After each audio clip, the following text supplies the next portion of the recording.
চরমোনাই পীরের সঙ্গে বৈঠকে বসেছেন মির্জা ফখরুল। দর্শক, একটি গুরুত্বপূর্ণ রাজনৈতিক কার্যক্রম। সাম্প্রতিক সময় চরমোনাই পীর বা তার দলের লোকজন বেশ কিছু কথা বলছিল বিএনপিকে উদ্দেশ্য করে, যে বিএনপি কেমন হবে তা এখনই বোঝা যাচ্ছে। বিশেষ করে জামাতের সঙ্গে বরিশালে বৈঠকের পর চরমোনাই পীর বেশ উজ্জীবিত এবং তারা বলছে যে ইসলামী দলগুলোর একটা ভোটের বাক্স হবে, সেই ভোটের বাক্স লড়াই করবে। তারা দেখেছে যে বিভিন্ন রাজনৈতিক দল ইসলামী দলগুলোকে ব্যবহার করেছে, কিন্তু ইসলামী দলগুলো ক্ষমতায় আসতে পারেনি। সুতরাং ইসলামী দলগুলো ক্ষমতায় আসবে, ইসলামী শাসন কায়েম করবে, এমন একটি বক্তব্য দিচ্ছেন চরমোনাই পীর এবং তার লোকজন।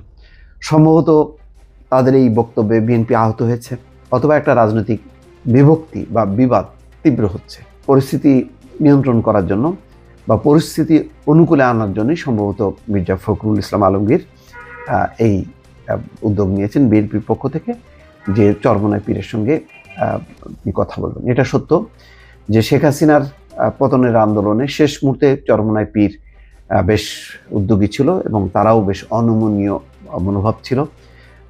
তাদেরকে অনেক চেষ্টা করা হয়েছে ম্যানেজ করার জন্য, কিন্তু কোনোভাবেই পারেনি। ফলে শেষ পর্যন্ত তারা আন্দোলনই ছিল এবং এই যুগপৎ আন্দোলনের মধ্য দিয়ে শেখ হাসিনার পতন ঘটে।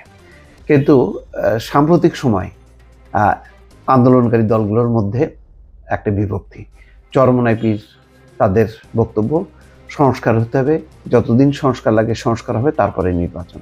তো এইসব কথাবার্তায় বিএনপির সঙ্গে যে রাজনৈতিক বিভাজন বা দূরত্ব সেটা কিন্তু বাড়ছিল। সেটি এখন কমিয়ে আনার চেষ্টা করছেন মির্জা ফখরুল ইসলাম আলমগীর বা বিএনপির পক্ষ থেকে এই উদ্যোগ নেওয়া হয়েছে।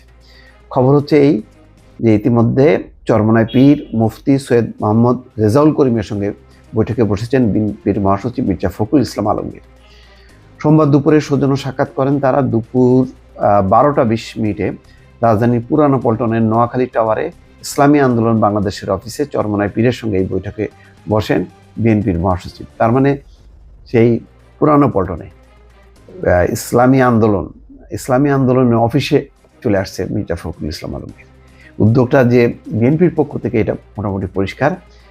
এর আগে রোববার ইসলামী আন্দোলন বাংলাদেশের কেন্দ্রীয় সহপ্রচার ও দাওয়া বিষয়ক সম্পাদক শহীদুল ইসলাম কবির এক বিবৃতি পাঠান। বিবৃতিতে গণমাধ্যমের প্রতিনিধিদের এই সাক্ষাৎকারে উপস্থিত থাকার জন্য আমন্ত্রণ জানান।